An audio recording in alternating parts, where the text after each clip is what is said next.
In IELTS listening section 1, the conversation may be between two friends.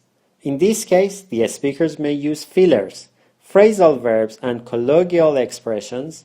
They may leave sentences unfinished or interrupt one another.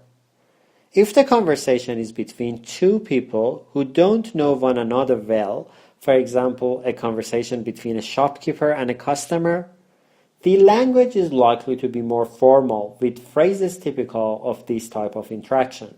Something like, "What I was hoping is that you could give me some sort of a refund." As I explained in the previous lectures, the first 3 sections of IELTS listening include 2 parts each. At the start of each section, there is an instruction which sets the scene for the conversation or monologue.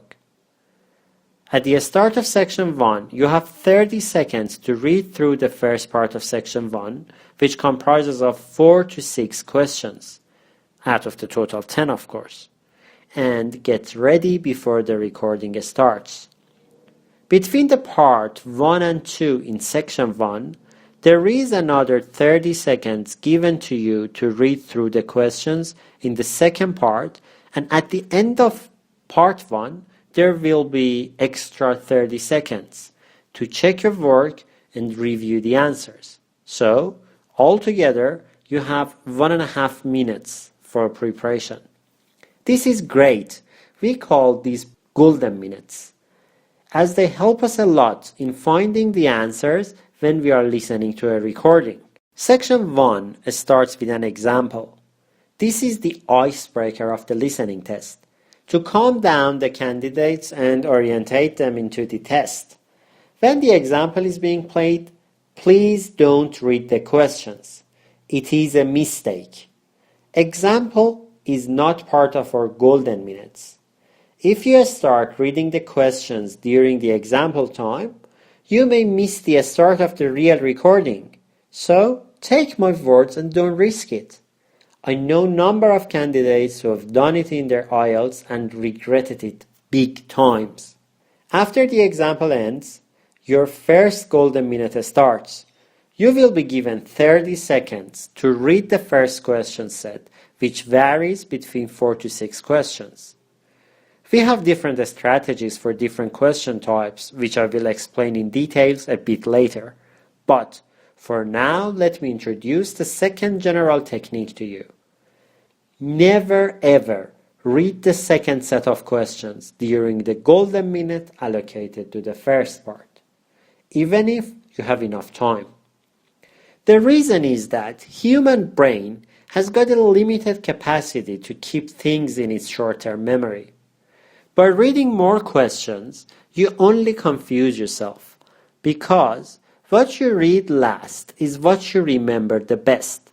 Ironically, what you really need to remember first is the first set of questions, not the second set. In actual fact, you don't need any of the information you obtain from the second set before you get to the second set. And the second set would start almost 4 minutes later. By that time, though, you won't remember any of the information, because your brain already obtained new information and had forgotten the old. This is the nature of the brain. You can't bypass it. You can't change it. So, let's summarize the time management strategy for section 1 of the IELTS listening.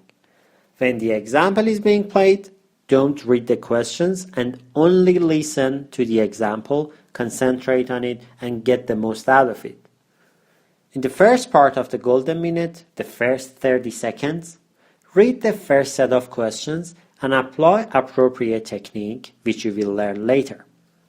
In the second part of the golden minute, the second 30 seconds between the part 1 of the questions and part 2 of the questions, read the second set of questions and apply appropriate techniques. At the end of part 1, you have 30 extra seconds to check your work.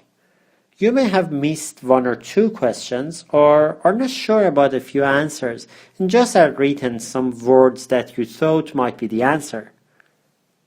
Spend this extra time to review those questions and make your final decision about what the answer is. Never ever leave it to the end of the test, because at the end of the section your memory is still fresh and your chance of choosing the right answer is significantly higher. Make up your mind, pick the best word, check the grammar, spelling, formation and meaning, and make sure it makes sense, and move on.